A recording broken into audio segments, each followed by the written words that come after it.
We never know where life will lead us or what may hinder us along the way.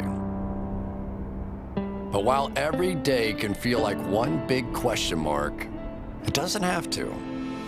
With the right insights, strategies, and solutions from Western and Southern Financial Group, together we can look ahead to leave the unknown behind. What's pro football focus doing? Last week they had Brady. This week they got Brady. We're literally doing it differently from everybody else. As a matter of fact, moving forward from this point on, I will not make reference to PFF. Do you not understand that they are that way because you're Joe Flacco? You just like to discredit things that people deserve credit for. That you can't possibly be expected to defend that. Talk about the game, Sam. So, Who cares about what people think about us? Yeah, I like football season, all the things that go with it.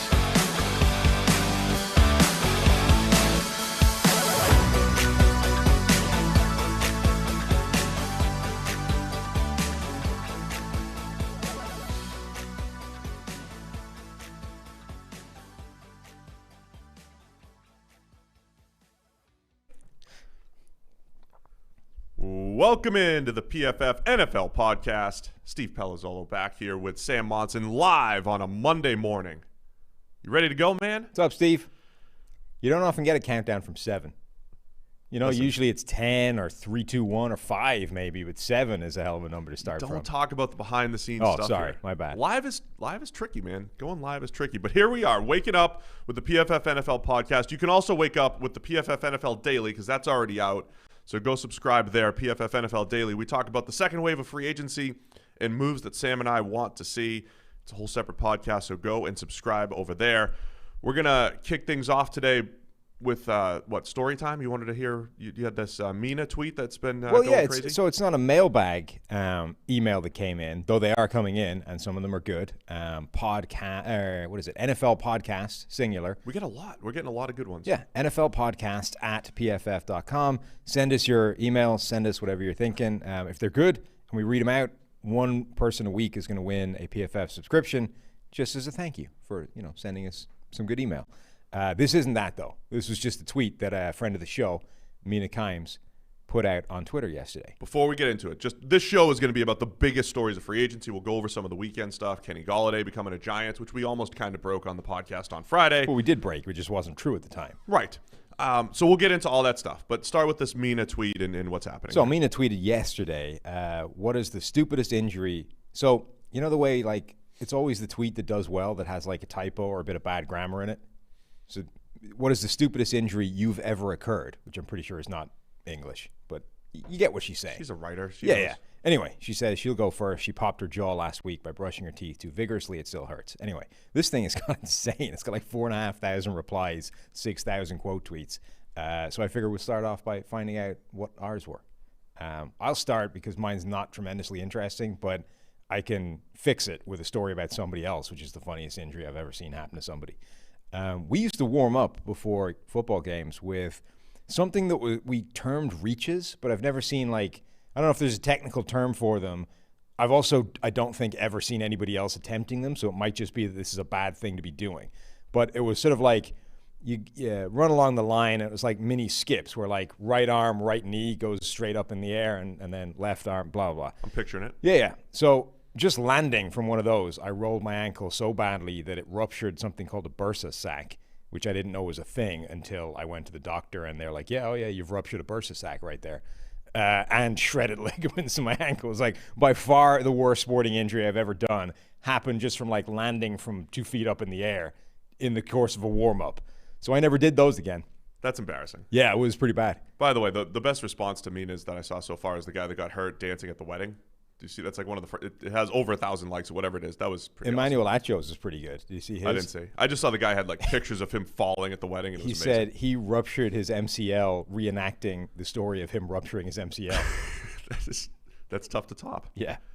Yours is good, though. I liked yours. I told you mine last night. So freshman year of high school, we would have baseball camps with, so my high school baseball coach ran all these camps, and we would work at the camp. So I would throw batting practice to like the 8 and 9-year-olds or whatever. And we were in like the dungeon of our high school. We were in the bomb shelter turned batting cage. Nice. So we were in this tight batting cage. Wall is directly to my right, and there were little parts of the wall that stuck out a little bit further. So the tension of the net wouldn't slow the ball down in these, like certain spots. So I throw a little pitch to an 8-year-old who hits this, 32-mile-an-hour line drive, just this soft line drive, and I'm just watching it in slow motion, and it's a line drive, and the net usually catches it, and it just falls to the ground, but it hits the part that's protruding, bounces off, comes up, hits me square in the nose, and I just go down, slow motion, and start bleeding all over the carpet. Beautiful. And so an 8-year-old felled you. 8-year-old knocked me out with line drive. It was pretty funny. The one that I'm going to rescue mine with is a similar story so I went to a cricket school in England, and cricket does batting practice in the same kind of thing. It's in the nets, right? And they're usually just this sort of stack of like rectangles, relatively long rectangles with a wicket in them. So you bowl down, the guy is just batting straight down, and the same thing, right? There's enclosed netting on all sides, so wherever the batter hits the ball is going to get caught by the netting, and there's 1, 2, 3, 4 stacked side by side. But where they join, so at the top, like the roof netting is not necessarily connected to the side netting. So a friend of mine was in one batting net, and the guy to his right drills this ball, fired it into the roof, which like slingshotted it over the side netting and then back down again, connected square in this guy's face. And he had like the imprint of a cricket seam in his face for like the next week and a half. Now that's awesome. So he came into school and they were, what the hell happened to you? And he had to tell this story to everybody in every class he was in for like the next week. It was one of the funniest things I've ever seen happen to anybody, made only funnier by the fact that it then lasted on his face for the next 10 days. Seems are a good battle scar. All right, let's get into the biggest free agent story. So over the weekend, Kenny Golladay signs with the Giants. We did talk about that on Friday. So last week we also gave you guys a bonus podcast. Thank you for listening, because sometimes you get an extra podcast out there and you don't know how it's going to do, but the people loved it. People listen to it at the same rate that they listen to other podcasts. We reviewed all of the AFC and the NFC in 2 separate podcasts, and those also seem to be the ones that people love the most, Sam. The ones where we go for 2 hours breaking down every single team and what's happening. But Kenny Golladay, we talked about it on Friday a little bit. Let's just cover that quickly. Officially a Giant and revamping that group of playmakers for Daniel Jones in year 3. If we add up the daily as well, we had like 7 hours worth of podcasting last week, and that's not even counting the live show stuff that we did as well. Yeah, it's quite a lot of podcasts. And the numbers are going through the roof, man. Millions and millions listening to us every week. All right, so Kenny Golladay, the Giants. We covered it back before we broke it. We then broke it, and then it happened. It's the same story. You really like the fit, right? You think that Kenny Golladay, stylistically, he is one of those sort of YOLO specialist wide receivers. That's not to say he can't do other things, but he is in that mold of a little bit like Allen Robinson, where the thing they're best at is those contested catches. They're big-bodied receivers. They've got great body control, great ball skills at the catch point, and they can fix a lot of relatively errant throws and or just increase the margin for error for the throw at the catch point. And with Daniel Jones, skews a little bit towards that YOLO mentality. It's a good mesh. Another vertical threat to go with Darius Slayton. That's what I like as well. Daniel Jones was one of the most efficient deep ball throwers in the league last year. Highest passer rating. Everything else wasn't great for Daniel Jones, but that was the one thing he did well. Even though that's not always stable, when you add a Kenny Golladay, that's one way to increase the stability of downfield passing. My only concern is that I don't know that pairing that style of receiver with a young quarterback that hasn't yet mastered his craft is necessarily a good thing. I think it starts to skew his approach to the game a little towards, when in doubt, just heave it at that guy. And sometimes that works out, right? It's great. You create those highlight reel plays where he goes and mosses somebody at the catch point, and you get a great game, and it's like, wow, that connection's amazing. But what are you turning down in order to take those shots? And would you be better off if you went through your progression more honestly and found the guy that's open? Now, Ryan Fitzpatrick has kind of made a career out of going, look, sometimes you don't have the time to do that. You just got to go one YOLO, right? And that's great. That's why Ryan Fitzpatrick is still hanging around and still able to get a lot done at whatever age he is and onto his 9th team or whatever that.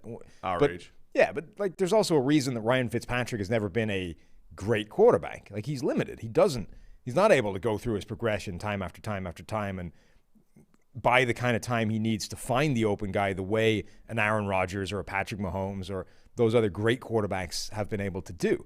So if you want Daniel Jones to become great, I don't know if pairing him with a Kenny Golladay is necessarily helping that progression. What would you do differently? I mean, that's the problem, right? Is that you need one of those receivers. So, I mean, I don't know. In order to maximize that, I think you need a receiver that wins with separation. Now, that would limit them to the draft because those guys aren't really available in free agency anymore. So I agree that, look, Kenny Golladay was the best receiver available in free agency. And again, Kenny Golladay is a really good receiver. I'm not crapping on him.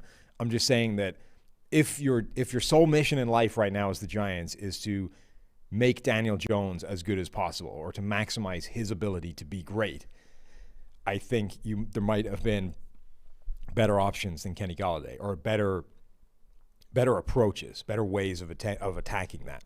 Well, I think he's going to be all right. I like it. I like Golladay and Slayton as vertical threats, Sterling Shepard and Kyle Rudolph, who they bring in as underneath threats, and then Evan Ingram as the movable chess piece that he's, when he's had success, that's what he's done a good job with. So let's. Somebody mentioned we need to talk about Joe Douglas and the Jets and their A+ free agency. We are going to get to that. We're going to get to the AFC East in general is a pretty big story given what the Patriots did, given what the Jets have done.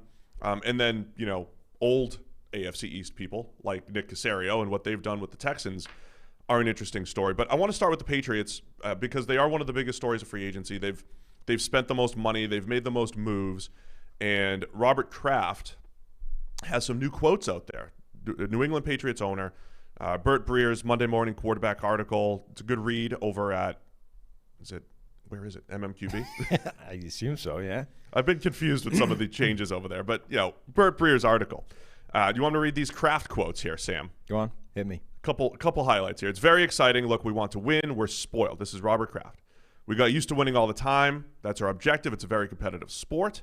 It's all geared to having every team be 8-8 or over a long balance of time. The way the draft is, the way we all have the salary cap. This was a unique year in the sense that the cap came down, but because we had so many players opt out last year, then have a non-continuation of the quarterback salary at a higher level, it created a uniquely big cap opportunity. So he calls it, quote, a chance for us to recharge. We've never done anything like this in all the years I've owned the team, Robert Kraft. So what we did as we were competing for new players, normally in free agency, you have 10 or 12 teams going after it. Here we had 2 or 3. And I just want to compliment our staff, our organization, Bill, all the scouting and personnel for a real team effort. He goes on to say we won't know until the fall. And here's the fun one. Quote, we always used to make fun of the people who won headlines in March, but here I believe we really improved our team. Yeah. And then he says we got to win. We'll let things play out. And here's another one interesting one. I've never had to come up with as much capital this fast if you total the numbers, but we're happy to do it, and we hope it has the right outcome. Saying, we have to get the cash out there now. Won't somebody please think of the billionaires these days? Like, look, it's all fun and games until you're the guy that has to cut the check for whatever this is, like $170 million worth of first-year spending. Look, I just think there's a lot to unpack here. And honestly, I think if you go back to our Patriots analysis, at least my Patriots analysis, I don't know about yours. If you go back to mine the other day in the AFC review, this is essentially what he's saying. So I'm either the perfect talking head for the Patriots. Yeah, okay. Stacey James, Mouthpiece, Patriots PR guy, like let me take over. I got this. Yeah, mouthpiece, I believe is the term. The mouthpiece. Or you're right, and the whole thing's crazy. But the point is, he mentioned market inefficiency. But here's the interesting one. He did somewhat admit that in free agency you usually have 10 or 12 teams competing for players. They were in the market supposedly with 2 or 3 other teams, and they still spent a ridiculous amount of money. This is the point, right? This and the crux of the whole thing is what he said at the end, which is we used to take the piss out of teams that won free agency in March. Can you explain that for Americans? We don't understand that. I understand it because I've worked with you for 10 years, but mock. There you go. We used to laugh at the teams that won free agency right now, but now we're asking you to trust us that we are the exception, that we actually did win free agency or the offseason because it's us and we're different. That's the bottom line with all this. If this was any other team, we would be looking at this as that's a silly way of approaching things, and this is not how good teams work, and this is evidence of all not being well within this franchise. But because it's the Patriots, everybody's going, well, this is a unique opportunity. Look at the way they've schemed this with 4D chess, and it's the Patriots, so of course they're doing it right. This is the Patriot way. Okay, what I will say is that, yes, look, things coalesced into this happy accident, serendipitous world of them having a shit ton of cap space and suddenly the need to actually spend a lot of this salary cap room.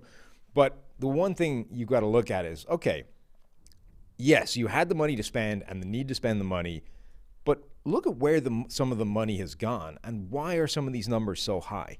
So there's a lot of moves in there that are like typical Patriots moves, I think, that do make a lot of sense. So, things like Henry Anderson for 2 years, $7.5 million.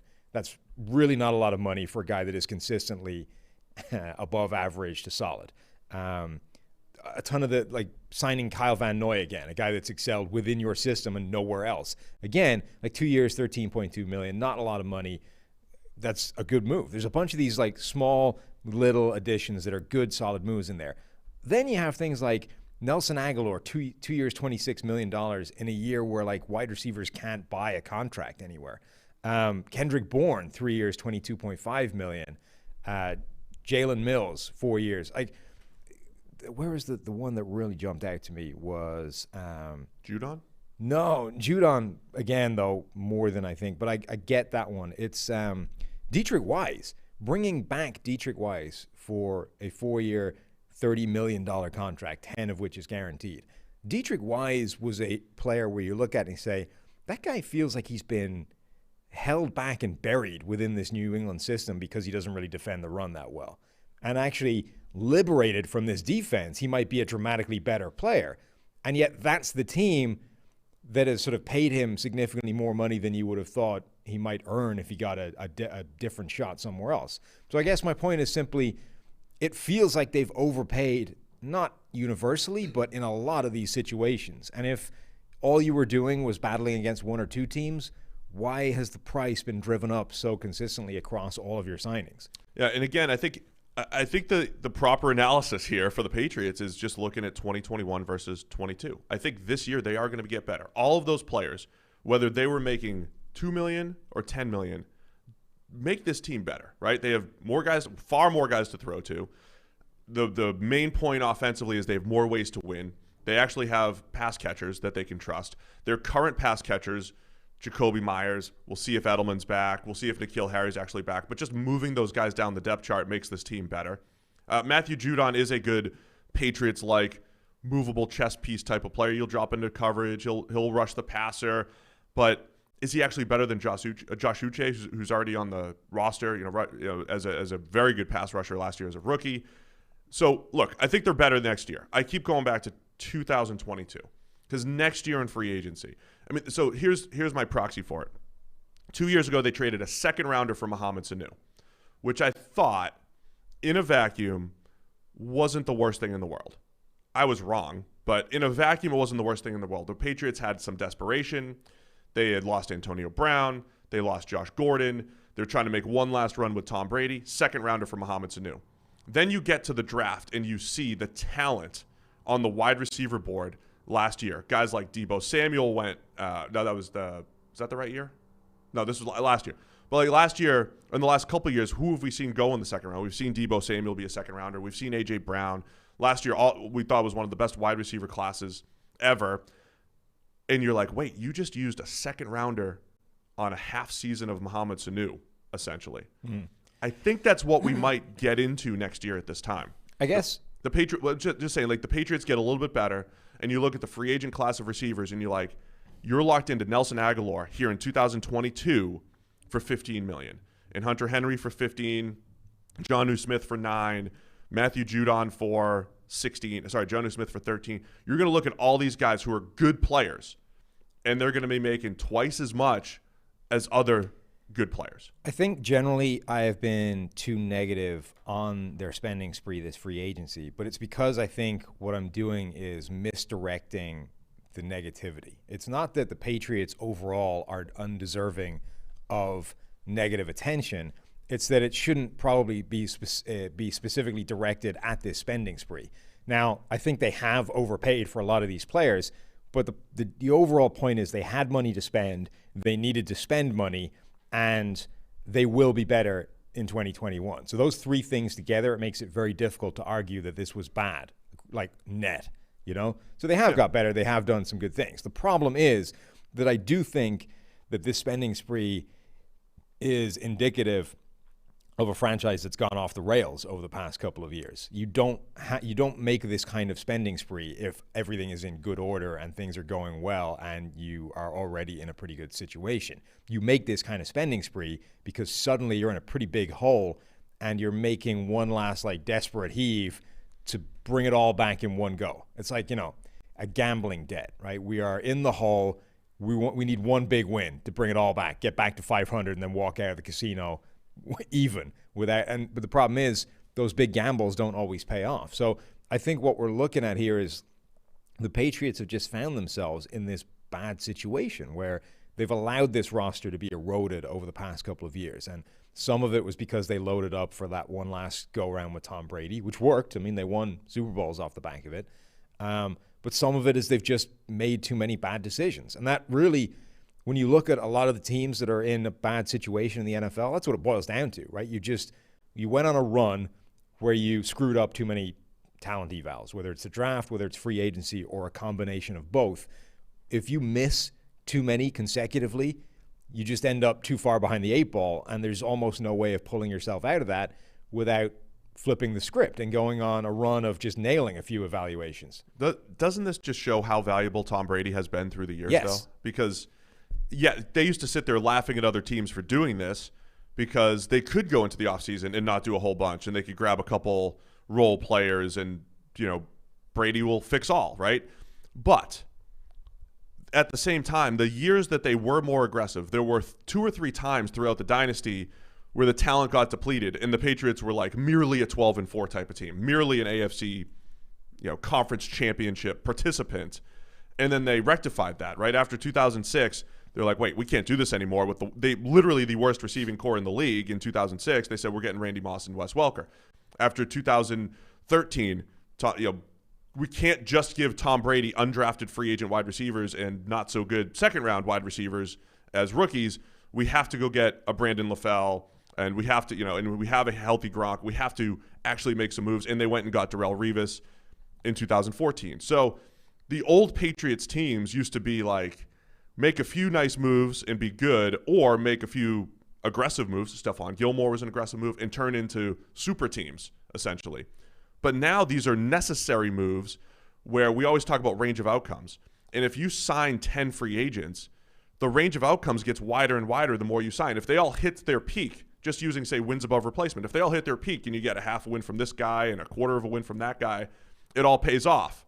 But obviously it's not all going to hit. So you're just playing a riskier game, but a necessary one when you have a cheap quarterback. Yeah, but you can look at it two ways and say, well, the difference this time is no Tom Brady, therefore the moves didn't work out. Or you can look at it and say, well, they did the same thing this time. They tried to make the same kind of move where it's like, oh, let's go get a Randy Moss and Wes Welker, or let's go get – they swung at it. They brought in Antonio Brown, who lasted a game before legal troubles landed him, or legal issues landed him in trouble.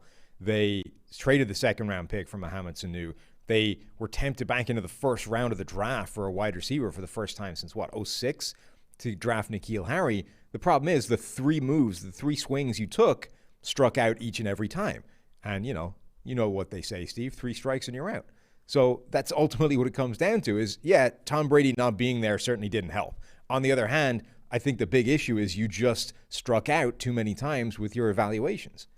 All right, I think the AFC East in general is a good division. It's a fascinating division. You got the Bills, who we said on the other show did a nice job just kind of maintaining status quo, getting their players back that they needed, replacing John Brown with an Emmanuel Sanders. The Dolphins, who knows if there's still a move to be made for Deshaun Watson. But the Jets, we already had the request to break down the Jets in their haul. And I know we've talked about it a little bit. That's one of the teams that you like the most so far in free agency. Don't look now, but the Jets are doing a bunch of smart things, which is something you can't say about that franchise for a while. I really like almost all of the moves that they've made. This is obviously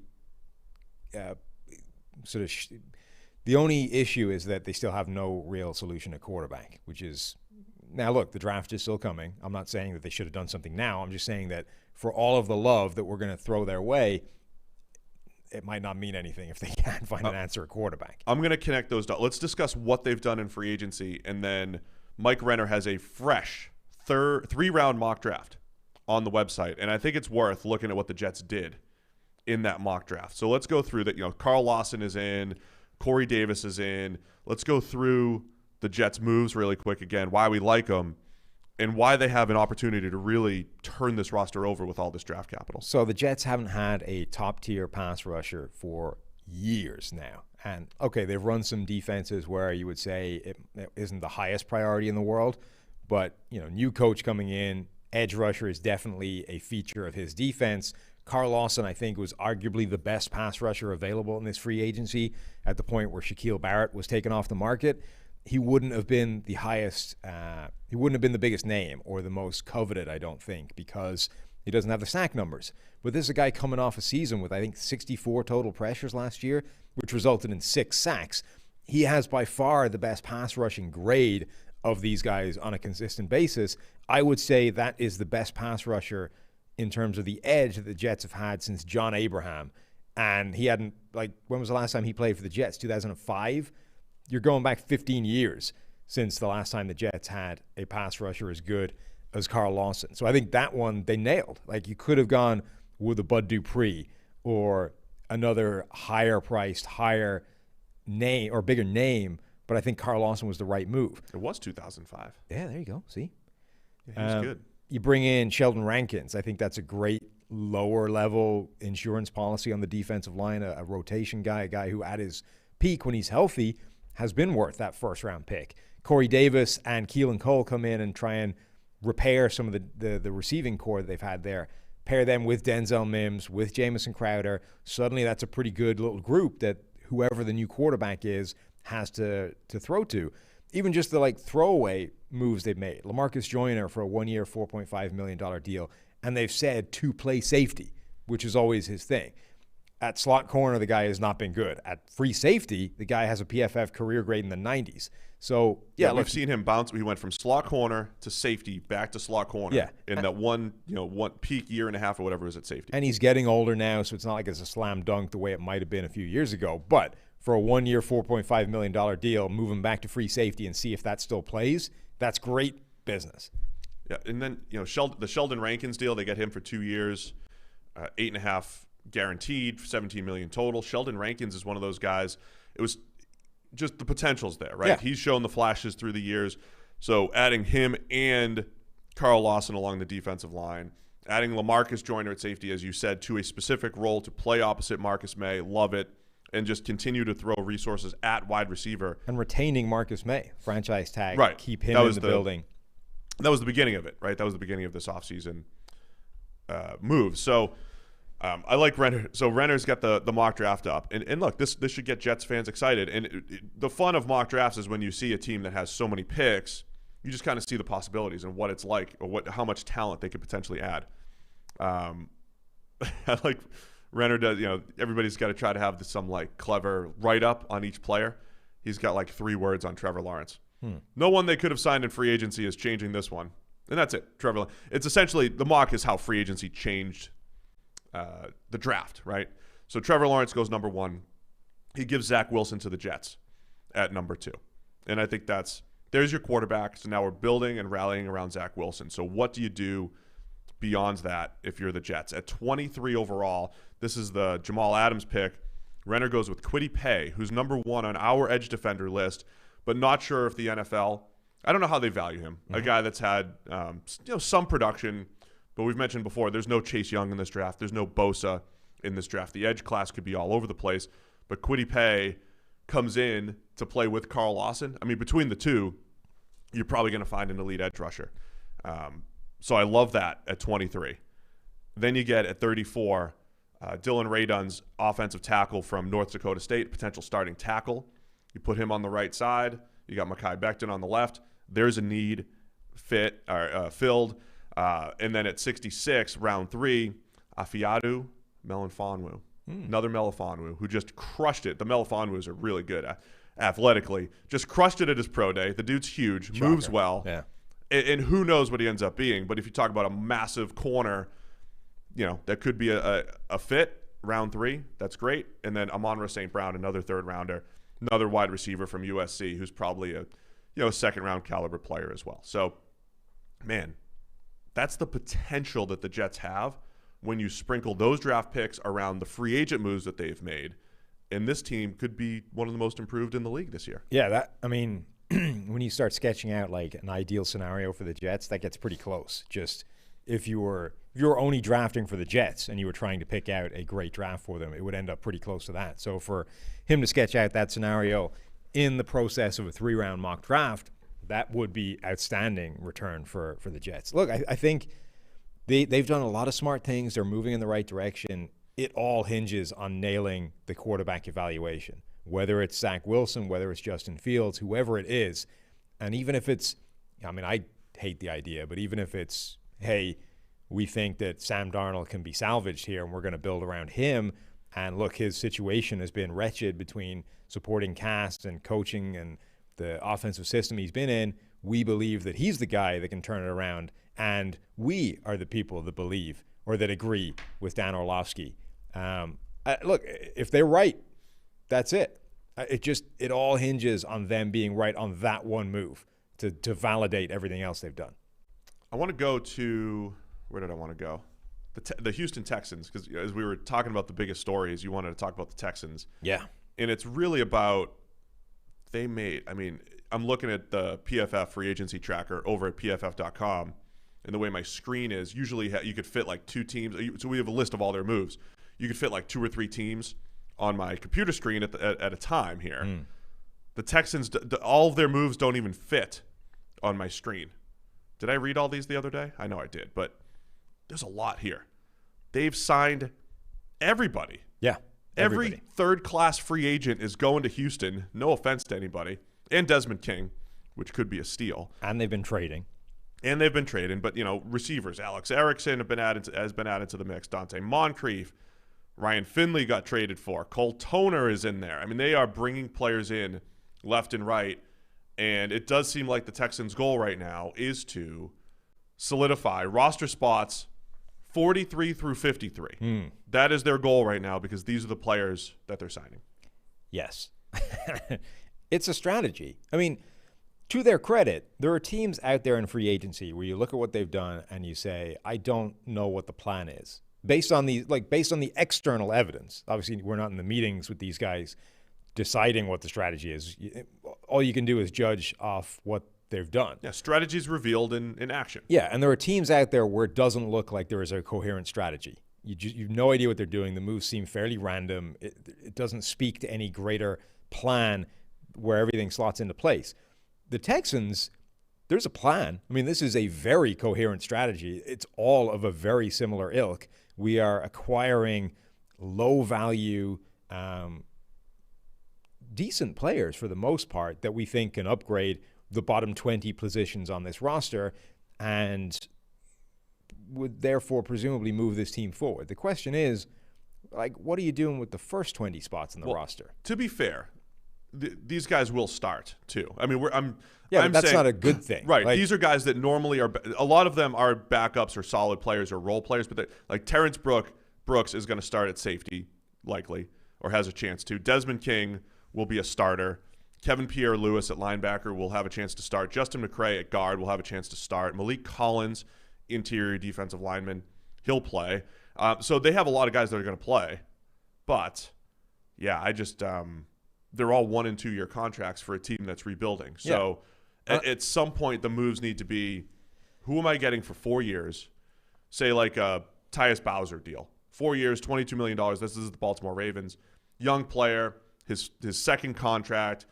He's going to be a part of we're going to develop him. He's going to be a part of the rebuild. Those are the moves I think that are lacking at this point. For and the a Texans. lot of these are really smart short-term gambles. I mean, Desmond King is a guy with elite PFF grading in his career. It's getting further and further in the past at this point. But to sign him for a 1 year, $3 whatever million deal. Yeah, what's the point? That's a great gamble. No, it's a great gamble though. Like, okay, this is a guy with actual elite talent somewhere in his locker. We just haven't seen it for a while. Is this a comp pick move though? Because are they trying to win this year? Him on a 1 year deal? What's the point? Is what I'm asking. Roll the dice. If he ends up being great, re-sign him. I like that kind of thing as a gamble. I think if it was a team that was already in pretty good position, we would be lauding that as a great pickup. Same with Kevin Pierre-Louis. Like, this is a bad year to be trying to find linebackers that can cover in space. He's a guy that can do that. And okay, his career is not long on experience, but the most starting experience he's had was one of his best PFF grades, was very good in coverage. The year before that was the third highest amount of playing time he's had, and that was like an elite coverage grade. So again, roll the dice on this guy, see if we can plug him in. He's actually a hidden gem. Love that. Problem is, like, again, at some point, where are the foundation pieces? Like, okay, Deshaun Watson is his own issue off to the side. Whether he's getting traded, whether he's going to jail, whatever's going on, Deshaun Watson there's a pin parked in him in terms of what we're doing moving forward. But you need more than a quarterback anyway. So at some stage, we need some significant building blocks to this team that can't just come in the draft. Like, this roster is so bad, it needs some significant work attached to it. So it just sort of feels generally like the Texans are making all these complex decisions on like fit and finish to a house. And the house right now is without walls or a roof. And somebody has the foundation slab up on a truck about to either drive it to Miami or jail. Like, what are we doing here is my point. My feeling is Belichick's made the statement before that talent provides the floor and character provides the ceiling, right? Right. Where I think we often look at it the other way, where it's like, well, if you have a really talented team, your ceiling's higher. And I wonder if we're just seeing that Patriot way philosophy, and Caserio is just saying we're going to get good, solid football players, guys that there's a lot of familiar faces, old Patriots, and guys that Caserio's scouted or had in New England before. Some that haven't, but they're just getting a whole bunch of solid players. Marcus Cannon, and all these guys are going to start. Is this just more of a culture play than anything? And could it be argued? Even though the Texans are 4-12, and I think even when they made the AFC division round 2 years ago, I thought that the roster was extremely flawed and carried by Watson in the passing attack, right? But could it be argued that, let's just assume Watson's there for a minute. He's still throwing to Brandon Cooks and Randall Cobb's there, and the offensive line has been reasonable in pass protection. The offense is kind of good enough, right? And that the defense absolutely needs impact players. But if you do scrape it together with solid players are upgrades over what they had. Solid players like a Shaq Lawson is an upgrade over what they've had, or a Terrence Brooks, like all these guys that they've had. Desmond King. Could you argue that if Watson's back, this is like an 8-8 team? Because if Watson plays at the same level, you're not winning 4 games. If he's the number 3 quarterback in the NFL next year, you're automatically a 7 or 8 win team generally. And then these guys are, scraping it together and maybe competing for 9 or 10 wins. And they're actually far better than it seems. And just to remember, I mentioned that the Patriots might look like, remember 2001? Nobody remembers that. 2001, they just got the Anthony Pleasants of the world. This was just like rotational defensive end central. Brian Cox and all these guys, Roman Pfeiffer, guys at the end of their career, they were role players. That's how the Texans are building here. And it actually completely turned the Patriots around in 1 year, set the culture and set the baseline for the next 20 years. That's what it feels like they're at least trying. My 2 questions would be, how many of these signings are needed to equate to one like William Jackson? Like if you bring in William Jackson, who becomes your elite number one corner, that's worth a lot of these signings in one move. And they don't appear to be even targeting players like that, let alone trying to acquire them and missing out. And two, your whole point relies on them still having Deshaun Watson, which I think is becoming a bigger and bigger leap regardless of whatever happens. Like the latest reports, I think from Aaron Wilson, I forget what the teams were, but half a dozen teams are still interested in trading for Deshaun Watson despite the specter of allegations against him. So it just seems less and less likely that he is their starting quarterback. And if you take him out of it, you've got nothing. Like you just upgraded the bottom 20 players in your roster, and now you're left with almost no good players. So that's the part I agree with. And I am leaning more toward, hey, Watson's probably out of there. Even though I'm Mr. Optimistic over here, thinks that they were going to figure it out. If he's back, we might look at these moves and be like, man, look at the Texans. You know, they crept back toward average everywhere. These are all creep back toward average moves, defensively and across the roster. I guess my question would be, okay, this is a clear and coherent strategy, and this is presumably step one of the master plan. What's step two? That's all I'm asking. If this is step one, there's enough good signings in this list. Now, granted, there's enough signings whereby you would expect to see enough good signings. Like when you throw this much stuff at a wall, some of it is going to stick. So, but there's enough good signings in this list and enough good moves and potential upgrades that I'm willing to give them some kind of benefit of the doubt and say, all right, I'm intrigued by this. This is actually a lot of good moves that I'm keen to like. But what I need to know is what is next. Like, what is step two of this plan? Because step one is so extreme that it can't be the answer. There has to be something else coming. Here's what it is.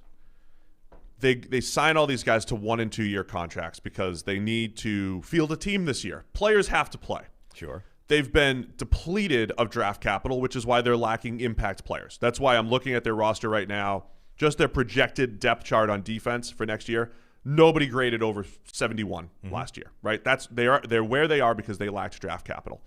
This year they have 8 draft picks. First one though is 67 overall. Yes. So the strategy is these guys, they drafted a bunch of bridge players for now until they could actually get impact players in the draft. So part 2 of the strategy is going to be taking these 8 picks here in 2021, none of which they've 1 pick in the top 100. They're going to Patriot way. We're going to continue to trade down. I think Casario is going to play it the same way. So this is essentially just punting on this year, period. It's not punting in this year. I really think if you asked him and you were in the Texans meetings, they would say it's a culture play. It's like we have to turn. Well, last year was a losing organization, and there's negative vibes here, and we're just going to get a bunch of solid football players to turn this thing around. We're going to play hard. We're going to set the Texans way. Right? This is what they're doing. They're getting these players for year one, and they're gonna get a ton of rookies this year because they're gonna turn 8 draft picks into 10 or 11 or 12. Right? That's what they're gonna do, and they're all gonna be mid-round picks. Hope that you hit on a couple. Next year they finally have a first rounder again. Yay! They have first and second rounders, and they're gonna do the same thing. 2022 they're gonna turn their 7 draft picks into 10 or 11 once again, and in 2021 draft and 2022 draft, your foundation players are joining the team. Now again, the success of this hinges upon either having Deshaun Watson or having a trade in place to bring in a Tua who becomes your starter, or bringing in a Zach Wilson who becomes your starter, or whoever else you draft. But it is a high volume. Let's find players from every last inch of the league of availability, free agency and the draft, and see who's going to be a Houston Texan going forward. That is what I perceive the strategy to be. Okay. I mean, I think this does look and probably need to be a multi-year plan, which makes things even harder when you're talking about a quarterback that's already fed up and wants out of the building. It's probably pretty tough to sell Deshaun Watson on that. There's that clip at the end of the season of J.J. Watt apologizing to Deshaun Watson for essentially wasting one of his prime years. Your first move as the new football czar in Houston is to come in and say, yeah, you know the way the previous regime just wasted one of your years? Well, my plan is to waste another one before we're in position where anything good can happen, which again just probably speaks to the fact that guy's out of the door. Like, the Texans, this year is probably just about identifying people that can be on the roster in the future when we actually have a shot at building something. Right now, all we're doing is treading water. All right, other big stories in free agency. I think offensive line overhauls. I know we're talking a lot AFC here today, but offensive line overhauls in general. The Chiefs came in with a very uncomfortable situation in free agency, and they're moving in the right direction. The Steelers completely had to overhaul their offensive line. The Chargers had to, and they've made some moves. Which other teams am I forgetting here? I feel the like Vikings the Giants had to, and they've done nothing. Who? The Vikings had to, and they've done nothing. Yeah, they lost Riley Reif. The Bengals had to come in and reshape everything. And they signed Riley Reif. They signed Riley Reif. So to me, this is one of the biggest stories because we always talk about creep back toward average, and I think that there is a few teams that are risking going from the top half of the league as an offensive line. The Chiefs were risking it. They were a top half of the league offensive line, no matter what you saw in the Super Bowl. The Chiefs were risking it. The Steelers were risking it. All these teams had to completely the Raiders have cut their entire offensive deleted line. their entire offensive line, and they're starting from scratch. So I think there are a lot of teams playing with fire this offseason, and it's one of the biggest stories. It's going to determine how good they are next year. I mean, generally, it's a really interesting landscape in terms of how teams have approached the offensive line. The Giants cut their best offensive lineman before free agency, Zeitler. Is that fair to say? Yep. It's a really interesting way. The Chiefs was fascinating because now both those moves made sense in terms of, look, Mitchell Schwartz, back injury, getting on, high number, in a vacuum, that makes sense. Eric Fisher tore his Achilles in the AFC Championship game. He's going to be out for a while. Again, in a vacuum, makes sense. Problem is you combine that with Austin Ryder hitting free agency and the other two spots being your two weakest links anyway. Now you've got an entire 5 starting offensive linemen that are not good on paper when you head into free agency. So just in terms of like leaving yourself work to do, that was a hell of a strategy. Now they addressed it as a team that understood that, in that they prioritized throwing money at offensive linemen. They were apparently in on the Trent Williams sweepstakes, missed out on that, threw all the money at Joe Thuney, got him, then bring in Kyle Long, which I really like as a gamble who could potentially upgrade one of those spots. Re-signed Mike Remmers, I think, which is a quiet, understated move. Absolutely. Solid. And then there's now talk that they'll get Austin Ryder back. The market for him. It's also really interesting because it's a down year for free agency general, right? The salary cap went down. There's less money around. I think a lot of teams have been taking the gamble that, look, we're going to expose these guys to the marketplace in the way that we normally wouldn't. And usually, if you let a guy test the open market, he's going to find more money on the open market than he's going to find where you were. Because why wouldn't he? You're a captive audience. The second you open it up to 31 other offers, somebody is going to beat you. So generally, exposing a guy to the marketplace means you're probably not getting him back. And it's a huge risk that he's going to fly for extra money. This year, though, I don't know that risk is as strong as it used to be. And actually, a lot of teams seem to have been able to expose guys to the marketplace to lower their number. Yeah. And say, all right, you think you're going to get this kind of money? Give it a shot. Give us a phone call in a few days and see where you are. And I think a few teams have probably smartly attacked that approach and said, use the market essentially to lower the value and the asking price of free agents that they had coming up. And the Chiefs might have done that with Austin Ryder, saying, look, we like you, you're a good player, but we're not going to pay you monster, center money. If you can find that in the open market, good luck to you. If you can't, let's talk again in a week's time and see where we are. And that appears to be what they've done. And if they can get Ryder back, added to Remmers and Kyle Long and, potentially Lauren Duvernay-Tardif coming back, and then you just need to find your left tackle. Mitchell could come back too. Sure. Mitchell Schwartz could come back, gets healthy, and says, you know what, I like the Chiefs for 1 year, $6 million. Yeah. I want to go back there, and Remmers becomes the swing tackle, and like the Chiefs are positioning themselves to just maybe draft a left tackle in the first round. Which we always say, like, don't go fill a need or whatever, but I like that there's value there. There's going to be a good left tackle, I think, at the back end of the first round, and they're patching it together right now, but that'll have some, future implications that I think are good. So going from having 4 holes to fill, four spots to maybe just one in the draft is huge for the Chiefs. Yeah. The other thing that I think is underrated here, not only are you getting a ton of releases right now of players, there's a lot of players still out there. And we always like to focus on the draft. And we said, fill your needs before the draft. Don't forget what happens coming out of the draft. You have a team that drafts like 3 wide receivers and then their top 2 receivers get released. You have a team that drafts a few offensive linemen and then some solid players hit the market.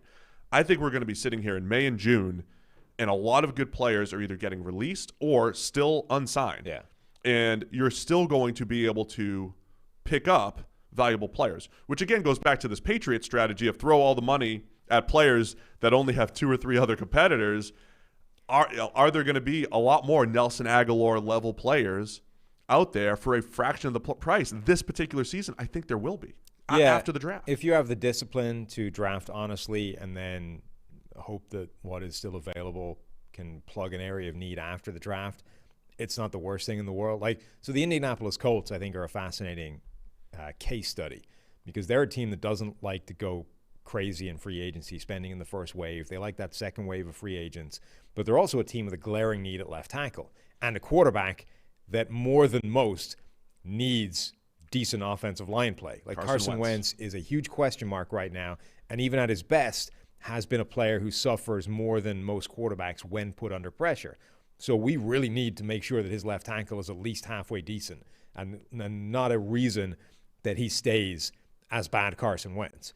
So, our argument before free agency was, look, you don't like to do this, but seriously, go nuts and spend on Trent Williams. Just lock it up, answer the problem once and for all. They didn't do that. Fine. It was probably always going to happen. Now it's like, well, they pick number 21 in the draft. There will almost certainly be one of the decent tackles there. But now it comes down to what your evaluation on those guys is. Is the one that you evaluate as a quality starting left tackle from day one, is he going to be there? Do you want to run that risk? Or should you guarantee viable left tackle play before the draft so that you don't even need to chase that and pray and hope that happens? Should you sign a Villanueva or a Russell Okung or just somebody that you're comfortable starting? Now you can go into the draft and say, all right, if a great tackle falls to where we are at 21, we take him, but we don't need to hope and pray that happens or swing the entire draft around that. I would do both. I mean, I would absolutely sign the guy. Yeah, but then alternatively, if there's a good one available. Alternatively, you can go into the draft and say, all right, if our great tackle falls to 21, we take him. If not, we take a wide receiver or whatever else is there, and then we hope that a Russell Okung or a Villanueva is still there in June or May, and we snag that guy after the draft when it didn't all work out. But there's obviously more risk attached to that. It is interesting. Here's one more story. Big story for free agency right here. Salary cap space remaining. Number 2, Broncos. Number 4, Panthers. Number 5, Jets. Mm-hmm. It's like those are 3. They're all leaving some room. Yeah, I can't remember what the teams were, the exhaustive list of teams that were still interested in trading for Deshaun Watson, but those were 100% 3 of the teams on that list. Broncos, Panthers, and Jets. Yes. So they're all sitting there. Now, the Jaguars sitting there with a ton of space as well. The Colts there with a lot of space as well. We thought the Colts might be a little bit more aggressive. But again, I really think that their offseason, the Colts offseason, is going to come down to left tackle and multiple playmakers, multiple receivers and tight ends to make life easier for Carson Wentz. Yeah, and the Colts are also, they're going to keep some space. They've got some players of their own that are going to need to be extended relatively soon. They're not going to spend all of their money, all of their cap space on external free agents. They are going to need to use some of that space in the future for their own players coming down the pipe. That's a good point, because so when you're building a team, the different cycles you're going through here, the Colts just spent like 3 years trading down, accumulating draft picks, adding guys like Quentin Nelson and Darius Leonard. Even if they're not the most valuable positions, Nelson's the best guard in football. Darius Leonard's a top 10, 5 to 10 linebacker. Darius, he's the best linebacker in the NFL. Darius, you're the best linebacker in the NFL. Friend of the show. Those guys are going to be locked up, as you said. So you have to have that plan so that you can keep your own, so that they're all not just walking in free agency. So I think that is where the Colts deploy their space in the coming years for sure. What other big stories here? I don't want to stick to just AFC stuff. I think the Jaguars are just fascinating because we know that they're getting Trevor Lawrence, and you're trying to figure, okay, what's the best way to build around him? And they have so many holes around this roster. And, there's some stuff that we like. There's some stuff that we don't necessarily like. But they're going to be one of the stories of the season, seeing, how, getting into the mind of Urban Meyer, too, assuming he's a part of all these decisions. It's not just him. It's Trent Baalke. But that whole overhaul there is one of the stories of free agency as well. Yeah, I mean, I think the Jags, they've done a lot, so there's some good moves in there as well. I don't love all of them, but they've operated as you would have expected a team to operate, knowing that they're probably going to get Trevor Lawrence coming into the building and need to at least put something around him that makes this thing tick going forward. They've added some defensive line beef. They've added a cornerback that should be their number one and help that trio become pretty good. I like some of the moves they've made. The one thing that I think is worth talking about as a storyline, though, is like the balance of power shifting in the NFC East. So Washington is arguably the single biggest winner in free agency overall, certainly one of the best free agencies. The Dallas Cowboys lock down Dak Prescott. They get that done. Philadelphia has done basically nothing except cut players to get under the salary cap. And the New York Giants have made some moves, but I don't know if they've kept pace with Washington and Dallas. So, ordering the NFC East heading into 2021. Before we get into it, I just want to tell our friends about Underdog Fantasy. And if you like fantasy football and you like playing fantasy for money, you need to check out Underdog Fantasy. They've got everything, including season-long and playoff best ball. Best ball is a season-long game where you draft the team like you normally do, and then that's it. No in-season roster management. Underdog automatically selects your best performers each week, saving you loads of time. Now, here's the catch. The catch is the deal is incredible. Go to Underdog Fantasy, deposit just $10 using the promo code PFF. Just $10, and you get a free PFF Edge annual subscription. I still can't believe we do this. It's promo code PFF. $10 is what you need to deposit. Promo code's PFF. You get a free PFF Edge annual subscription, which is worth $40. So getting it for $10 feels like a good deal, Sam. Draft now at Underdog Fantasy.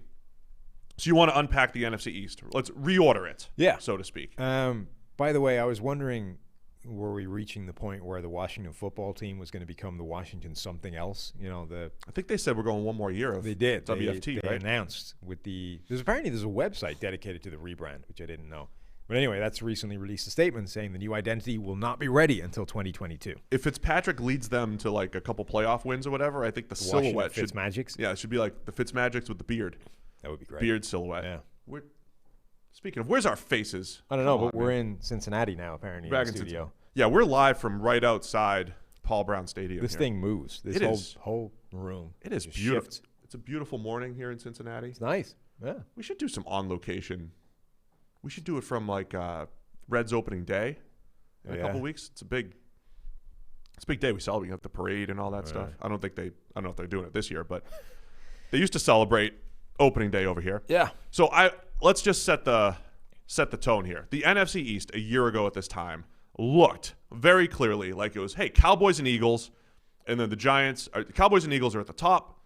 The Giants and the football team are in rebuilding mode.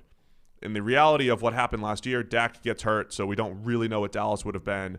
The Eagles completely fall apart. Every team is bad. Eagles fall apart. Giants were feisty, and then the football team got their defense in order, had horrible quarterback play, but their coaching baseline that Ron Rivera and that staff brought, I think, elevated the football team to the division title. How would you reshape the NFC East now, given all of the moves? I think Philadelphia are rock bottom.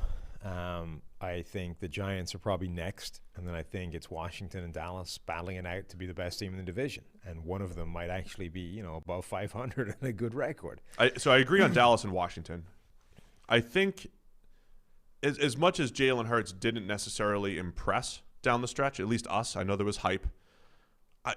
Can you see a scenario where Jalen Hurts is a really efficient quarterback and adds to the run game, and they're just, again, I always go back to this, it's like an uncomfortable offense because it's not efficient in the passing attack all the time. It's an uncomfortable offense that moves the ball.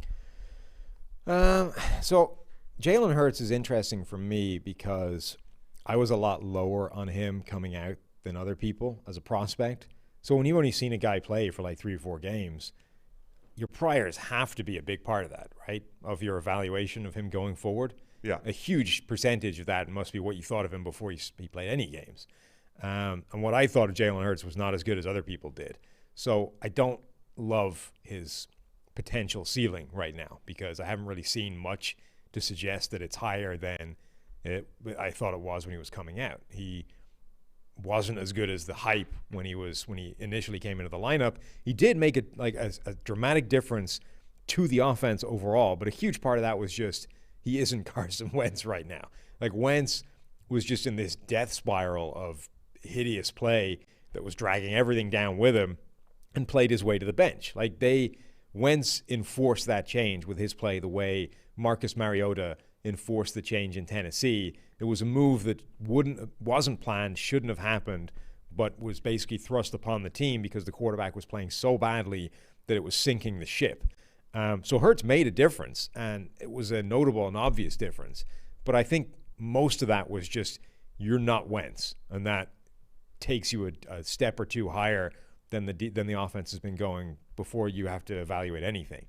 Then, he made some nice plays, particularly on the ground. I do think that rushing threat does change things, but I just don't know if we've seen enough from him as a passer to say it makes the offense functional in a positive way above just average play. I don't see the ceiling there in Jalen Hurts. Yeah, so I would say the Eagles are the wild card in this whole thing. The wild card in the East, as far as harder to predict.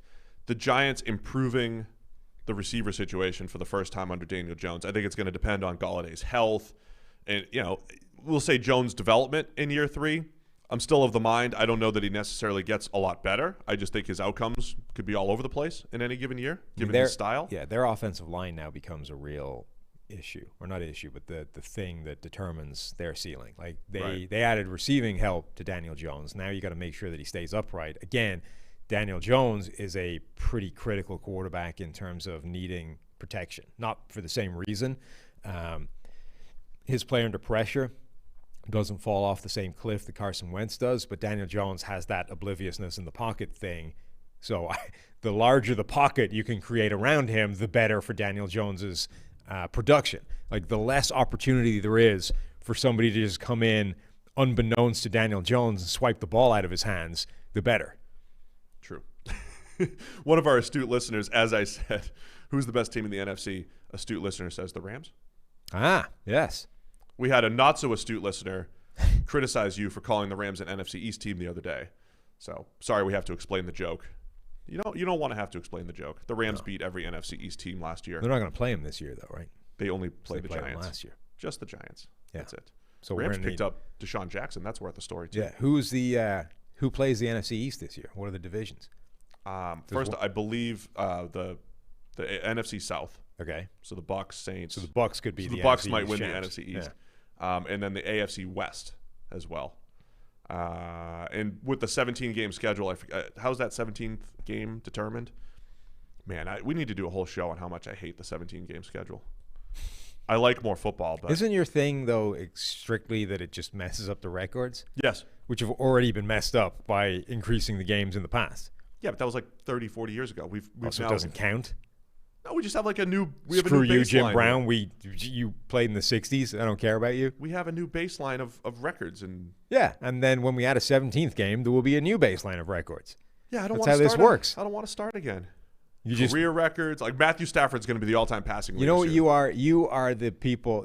What they say, technology is anything that was invented after you were born, and it becomes witchcraft. You were the guy that I settled when we had tape decks and Walkmans, and anything after that is just idiocy. We didn't need it. I was fine with my cassettes. Plug them into the dashboard of the car. That was how we rolled. Mixtapes, nailed it. What is all this crap with Bluetooth and, I was a slow adopter. Digital.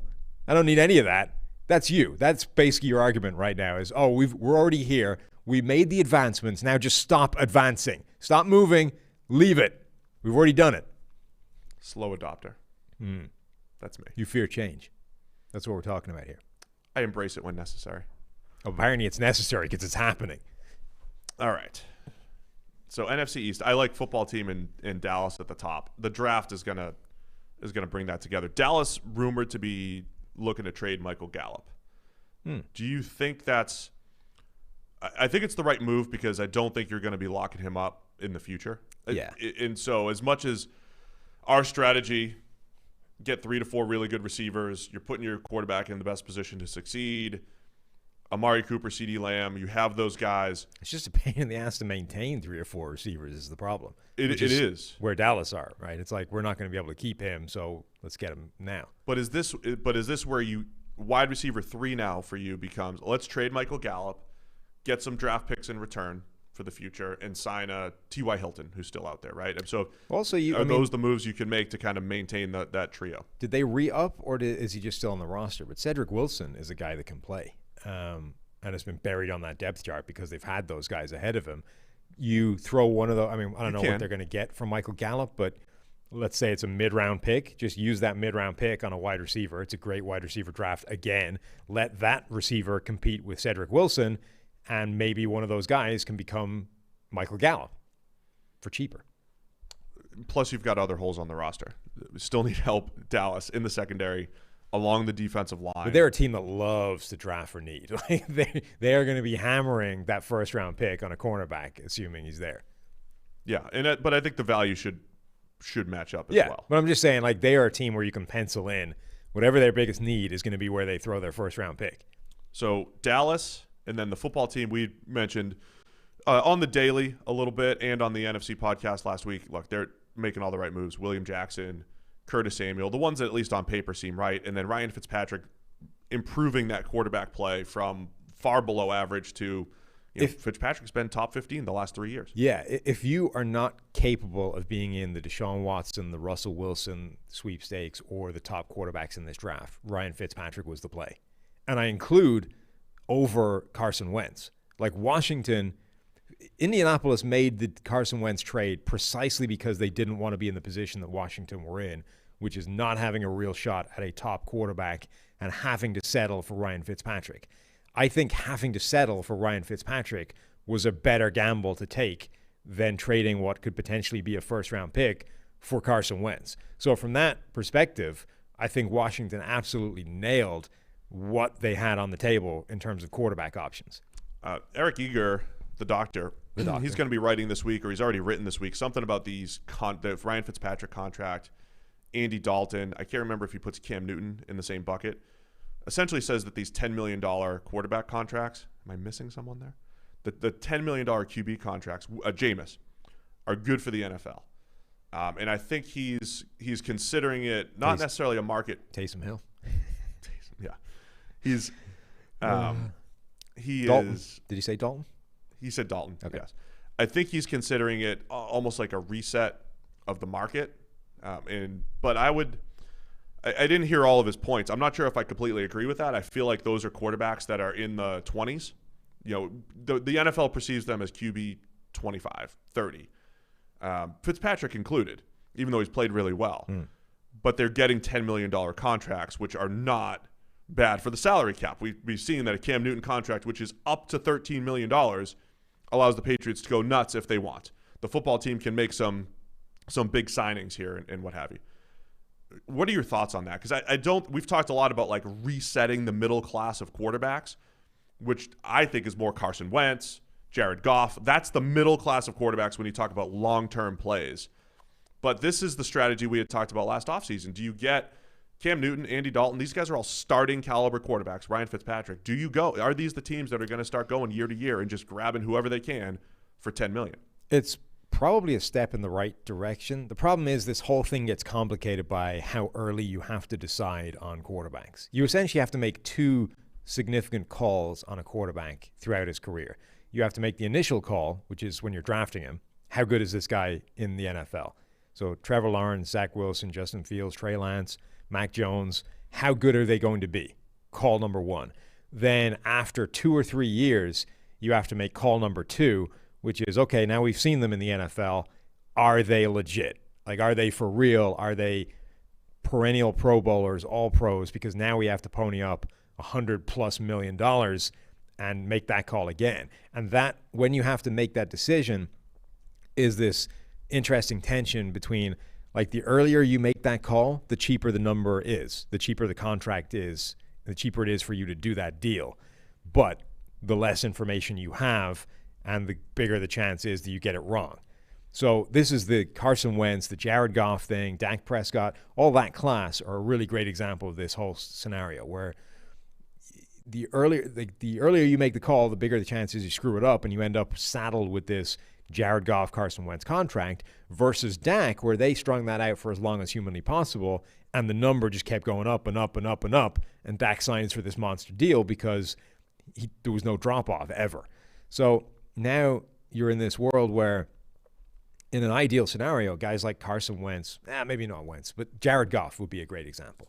In an ideal world, you look at Jared Goff and you say, all right, we've seen borderline top 10 play from him, and we've seen that that's good enough to get us where we need to go if the roster is good enough around him, which we need enough money to create. So Jared Goff, going forward, from what we've seen so far, Jared Goff's extension should have been middle-class quarterback extension, which doesn't yet exist. The only way that it exists is in these deals that we're talking about now, which is after that contract is crapped out somewhere, you then go, all right, now we get to reset where you should actually be, and you're going to sign for like a $10 million, $12 million, $15 million deal, somewhere under that price, because we now know that you aren't at that level. So I think it's a step maybe towards that. Now what we need is some team to figure out how to bridge those two, where you get a guy coming up for his next contract who's in this limbo world where we don't know still whether you are for real, whether you're a perennial Pro Bowler, or whether you are just in this middle class of quarterbacks. And maybe, I mean, it's probably not, but maybe Baker Mayfield is the most obvious version of that right now, like on the horizon. Baker has shown us 2 years of good play, 1 year of bad play, and even the good has had a ceiling to it where you're saying, I mean, I don't know if you're ever going to get to that next level. So Baker is the most obvious candidate for someone to go, let's figure out how to do a deal that doesn't cripple either of us. If you fall off a cliff, we're not motivated to get rid of you to the point we were with Jared Goff or Carson Wentz. On the other hand, if you're not as good as a perennial Pro Bowler, you're not getting, $150 million. The problem there is I think the quarterback still has so much leverage. Yeah. The quarterback, so if the Browns go and they say the best quarterbacks are making 40, there's 10 guys above 30, Baker, you're 30. And that's why it needs to be, we're paying you like QB 10. It needs to be both sides coming together and figuring out how to bridge that gap, because right now it isn't. It's just who wins the negotiation. Either the team wins the negotiation, in which case you're potentially saddled with the giant contract if you screwed it up, or the player wins it and the team just gets screwed for the cost. I don't know what I would do in these situations, though, because again, if Baker says, look, Baker has an argument to say I'm at Dak level, right? And so the problem is when one guy gets paid, or overpaid, so to speak. Like if we were just paying them based off of your QB1, you get the most. Your QB, it's straight meritocracy. Dak would be QB 8 to 12 right now, right? But he's 3, right? So, or 2. So if Baker says, well, I'm at Dak's level, even though they're probably battling to be like the 10th best quarterback in the league, 8th best quarterback in the league, Baker's going to say I'm worth 40. But what do you do if you're the Browns? Because if Dallas just let Dak walk, Dak goes to the Bears or something like that, and then all of a sudden Dallas is stuck with Andy Dalton. And you go from QB 10, 8 to 10, 12, to Dalton, who's in the 20s. And that drop-off is so massive, you have to pay for the security of having Dak or having Baker or having a guy that you know is a high-end starter. The problem is the contract mechanisms right now, because really what you want is for the money to be tied to performance. So say Baker's contract comes up and you say, all right, this is fair. Everybody in this room believes that you are a good quarterback who can become a great quarterback. Otherwise, we wouldn't be making this deal. But there's enough out there in your history to give us pause that you will ever get there. So let's create a deal whereby you get paid like Aaron Rodgers if you play like Aaron Rodgers. And if you don't, you don't. You get paid less. But the problem is the whole system right now is set up with guaranteed money. It's players trying to get as much guaranteed as humanly possible. Dak Prescott is getting $75 million this year. In which case, who the hell cares what happens after that? Like, you won the negotiation. You set yourself up with that. So Baker, it's not in his interest to set up a deal where he gets paid as he deserves in terms of his on-field performance. It's in his interest to get the most guaranteed money as soon as possible. So he's motivated by getting the biggest Garoppolo number. deal that we argue about all the time. That's what he's chasing. That is the play. I mean, the Raiders did it with Derek Carr. The Niners did it with Jimmy Garoppolo. And I think ultimately that is the play. The Niners can get out of Jimmy Garoppolo's contract with cap savings and not dead money at this point. The Raiders can do the same thing with Derek Carr. They front-loaded the Niners specifically front-loaded the contract. So at this point, if Jimmy Garoppolo flamed out, they could get out of it. The Raiders kind of did something similar. Derek Carr is going to be a free agent after 2022, so they do have a decision to make on him soon. And if Carr and the Raiders don't win next year in 2021, not only is Gruden maybe in trouble, but Carr is probably not the QB of the future for the Raiders. Even if he plays well, if they have another 7-9 or an 8-8 type of season, he's going to hit free agency after 2022, Derek Carr, and you're going to have another situation where a team's moving on from a middle class type of quarterback like a Derek Carr, right? Same as Jared Goff, same as Carson Wentz. So QB contracts, a big story in this whole thing. So to answer my initial point, Eric saying it's the $10 million contracts are good.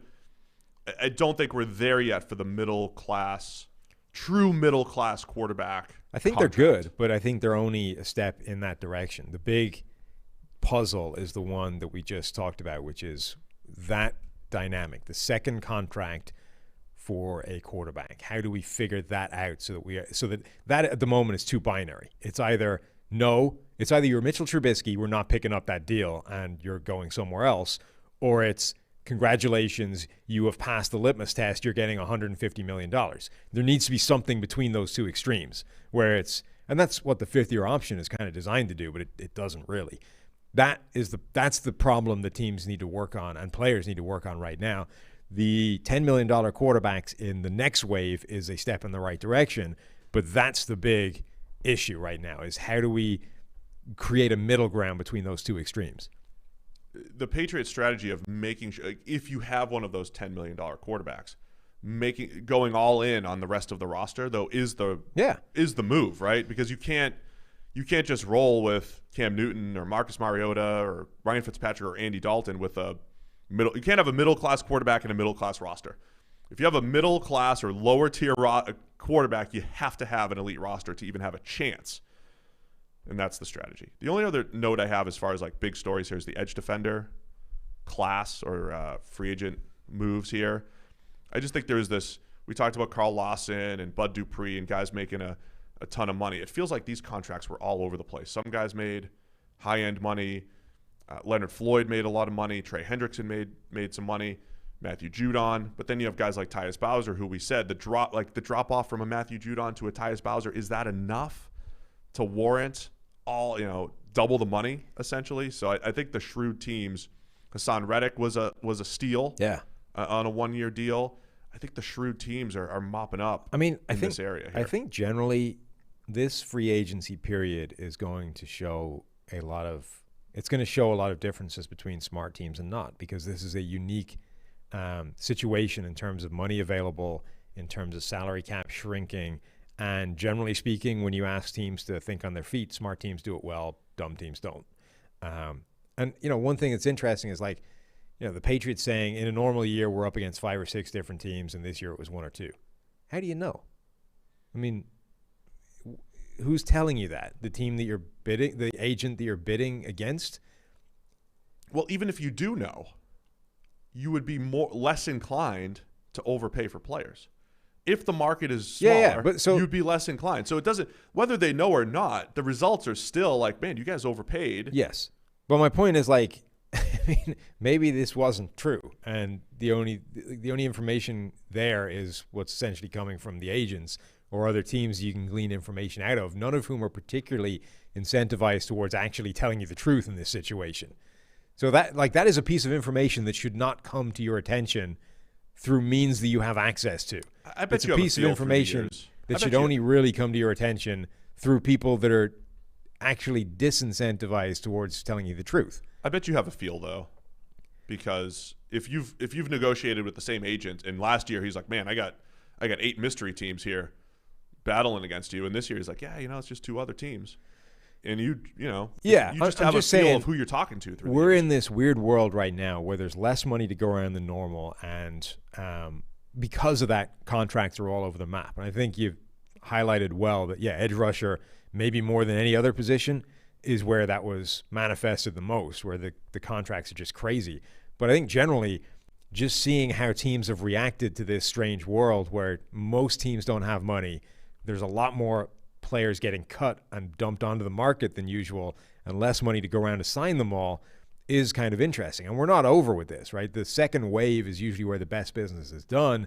And in this year, more than any other, the second wave is only just starting. Like, teams are still sitting there with a bunch of money, a lot of them in a holding pattern waiting to see what happens with Deshaun Watson.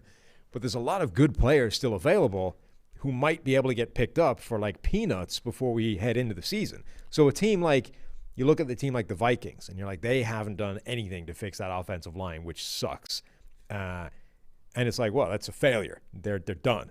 But the Vikings might be able to pick up 2 or 3 halfway decent offensive linemen later on when nobody's paying attention for not much money, because those guys are sitting and waiting and there isn't an offer coming on the table. So the other market, let's wrap it up with this. Wide receiver market, similar, right? You have John Brown was number 38 on our free agent board after he got released. He gets released. We reshape the board. He's number 38. Just ahead of T.Y. Hilton on the receiver board, ahead of Curtis Samuel, who we quite like, but I think, the consistency level that John Brown has had when healthy is the question. John Brown's consistency in the deep threat has been more valuable. Marvin Jones is up there. Nelson Aguilar was a little bit lower on our list. Again, he signs the big contract with the Patriots. If he plays like he did last year, he would rank higher. The problem with him is he's 40% of his career he's been good, 60% not good. What are your thoughts on the receiver market, though? Juju Smith-Schuster turns down the Chiefs to go back to the Steelers. John Brown is going to make $3.75 million. He's going to make a quarter of what Nelson Aguilar is going to make as a similar deep threat for the Patriots.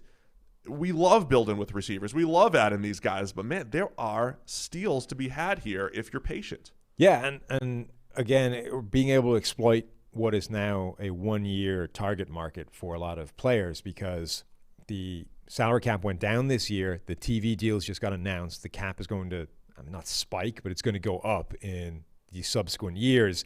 So now any free agent is incentivized to not take a long-term deal, to take a 1-year deal and hit the market in a year's time when you get a lot more money. So now you're in, again, this next wave, you get teams exploiting that 1-year target market, guys that actually want to just come in and have a career year and hit the market again. So teams like Juju's entire offer slate was allegedly these 1-year deals. They had an offer on the table from Pittsburgh, from Baltimore, and from Kansas City, which were all within $1 million of each other in terms of salary, but differed in terms of incentives. I think Kansas City was offering more incentives, and so was Baltimore. Pittsburgh was just offering the 1-year, $8 million deal, and he basically turned down the incentives in favor of familiarity and all those things in Pittsburgh. But like, there was no long-term deal offer on the table, or him and his agent were specifically telling people, look, we're not looking for a long-term deal here because the money won't be there. Give us the 1-year contract. So now there's going to be a bunch of teams that can add these guys for 1 year and say, all right, we know it's not a long-term play, but we're only looking for you to come in and boost our win rate in 2020 or 2021, and then see ya. So it's a rental. Another thing that crossed my mind, Detroit Lions bringing in Tyrell Williams and Brashad Perriman reunited back in Detroit. I remember I mentioned about Leonard Floyd, the Rams being almost like a comp pick creator, yeah, right? What if you are a rebuilding team? You've got this 6-year contract, you're the Lions. Is this the perfect play? You grab a Tyrell Williams, you grab a Brashad Perriman. They're your top 2 receivers this year. You might probably draft some guys and you want to develop them too for the future. Feed these guys targets all year. Tyrell Williams, Brashad Perriman, they're on 1-year contracts. Build up their value, and then they go sign elsewhere next year, maybe for big money, and you end up getting comp picks in return. I'm trying to think of what those edges would be. How do you build up player value for your benefit in the short, a little bit of benefit in the short term, but more for that long-term play? And I think Detroit could be in position with Tyrell Williams and Rashad Perryman to make them look good a year from now, and maybe they hit the market and make some money. I mean, alternatively, those are your top 2 receivers, and you had Jared Goff, a quarterback, and your entire passing game stinks, and nobody makes any money next year.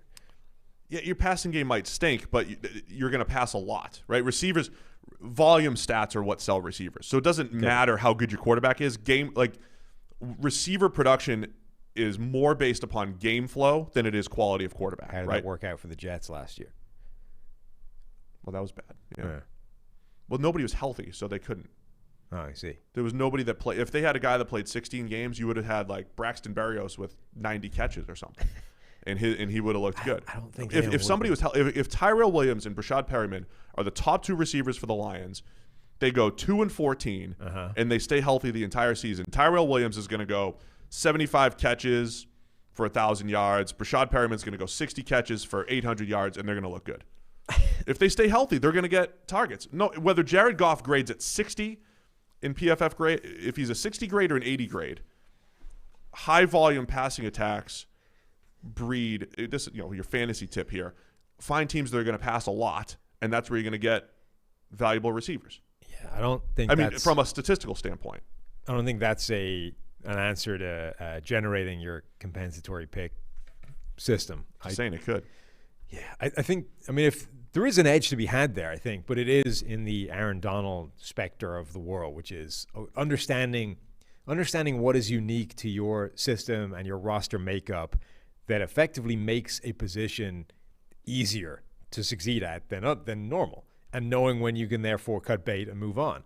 So whether it's, hey, our quarterback is amazing, our number 3 receiver will always look good, and he doesn't actually need to be any good, and just constantly flipping that guy for somebody else in the draft, or whether it's, hey, we have Aaron Donald, the guy next to him is going to get a lot of cleanup opportunities all of the time, and always moving on from that guy. I think it's just understanding that, and it'll be a different edge for every team. It's going to be unique to your circumstance, but just understanding when you have a guy that isn't necessarily a product of himself, but a product of the environment around him. Running backs is always a good example. Like understanding Aaron Jones. Aaron Jones is a great running back. Packers could have taken advantage of that by letting him walk. But how much is Aaron Jones a product of everything else we've been doing? And if we let Aaron Jones walk, sign somewhere else, and replaced him with a random 3rd-round running back, we'd get the 3rd-round pick back in a year's time. Like that kind of stuff. So the Aaron Donald partner deal, the whatever. I think it's just figuring out in each individual team, and a lot of teams won't even have them. Right. What do we do well? Yeah. Is there something we do well to prop up player value? And if that's the case, don't necessarily re-sign those players. Yes. Because we could find the next one. Sacks do feel like they might be the saves equivalent for baseball, where the NFL will always value them for a while, and you might be able to take advantage of that. I like when I dive into the live chat every now and again, context free, and I read it and trying to figure out what's happening here. Okay. A comment: Sam has talents. We broke him. Okay. And I'm thinking, what happened to you? Yeah. And then I think they're talking about Sam Darnold. Yeah. Yeah. So you're not broken, Okay. which is nice. Anything else, man? Top free agent stories? Anything top of mind, or anything you want to discuss on the way out here? No, I think It's a free-flowing conversation here isn't today. it? Yeah, it's very nice. Yeah. Well, I think overall that's all the big stories. That's it? Yeah. We nailed it. I'm done. What do you got? No, that's it. What did we say we were going to do on Thursday? I don't think we did yet, did we? You and I, we had a plan. We're going to big show on Thursday coming back. We're going to have a huge show. We don't know what it is yet, but it's a big show. Yeah, and then next week we'll get into more draft stuff. So just stick with us the entire week. PFF.com, still covering free agency. We still have the Underdog Fantasy. You get your $10 deposit. Use promo code PFF at Underdog Fantasy. You get Edge for free for that $10 deposit, which is great. And then, we'll be back on Thursday. We'll see about bonus shows this week, too. If we have enough to talk about, we'll do it, okay? So stick with us. Appreciate everybody for tuning in, and we'll be back on Thursday.